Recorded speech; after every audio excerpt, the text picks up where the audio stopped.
नमस्कार। आज हम एक बहुत ही ज़रूरी टॉपिक पर बात करने वाले हैं, खासकर टीचिंग एग्जाम्स के नज़रिए से। ये टॉपिक है लॉरेंस कोहलबर्ग का नैतिक विकास का सिद्धांत। यकीन मानिए, इससे सवाल आते ही आते हैं। तो चलिए आज इसे इतने अच्छे से समझते हैं कि कोई भी सवाल हमसे छूटे ही ना। अच्छा, चलिए एक बहुत ही बुनियादी, एक फंडामेंटल सवाल से शुरू करते हैं। हम ये कैसे तय करते हैं कि भाई क्या चीज़ सही है और क्या गलत? मतलब ये जो समझ है, क्या ये हमारे अंदर जन्म से ही होती है या हम इसे वक्त के साथ सीखते हैं? बस यही सवाल हमें नैतिकता यानी मोरालिटी की दुनिया में ले जाता है। और इसी सवाल का जवाब देने की कोशिश की थी एक अमेरिकी मनोवैज्ञानिक ने, जिनका नाम था लॉरेंस कोहलबर्ग। इन्होंने एक ऐसा सिद्धांत दिया जो आज भी बहुत ज्यादा रेलेवेंट है। हाँ, ये नाम और ये कहाँ के थे, ये दोनों बातें याद रखिएगा, एग्जाम में पूछा जा सकता है। तो आखिर ये नैतिकता है क्या चीज?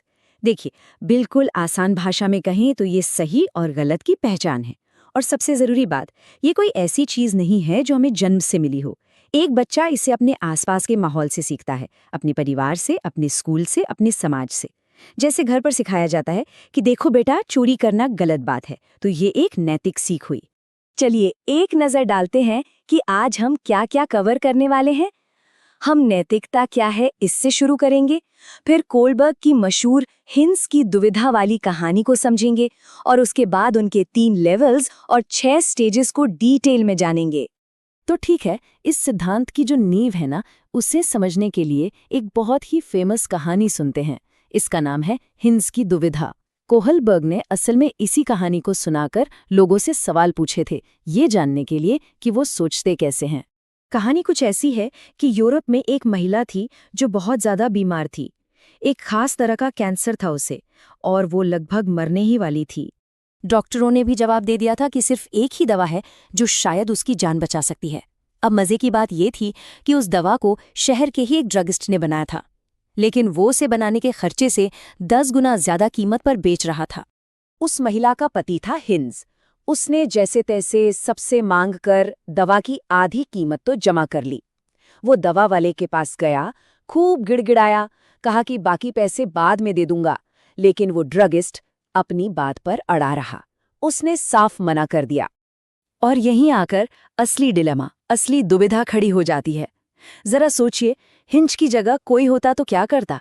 क्या उसे कानून तोड़कर वो दवा चुरा लेनी चाहिए थी, या फिर अपनी पत्नी को मरने देना चाहिए था? कोहलबर्ग के लिए जवाब हाँ या ना नहीं था, बल्कि जवाब के पीछे की सोच ज्यादा जरूरी थी।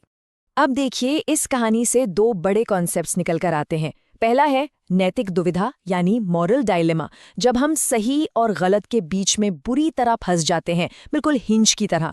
और दूसरा है नैतिक तर्कणा यानी मॉरल रीजनिंग, मतलब वो पूरा थिंकिंग प्रोसेस जिससे हम किसी एक फैसले पर पहुंचते हैं।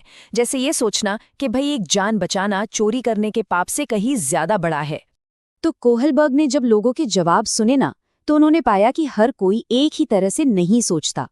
उनकी सोच के आधार पर कोहलबर्ग ने नैतिक विकास के 3 अलग-अलग लेवल या स्तर बताए। और ये याद रखना बहुत ही आसान है। उन्होंने दिए हैं 3 मेन लेवल्स और हर लेवल के अंदर है 2 स्टेजेस। तो कुल मिलाकर कितने हो गए?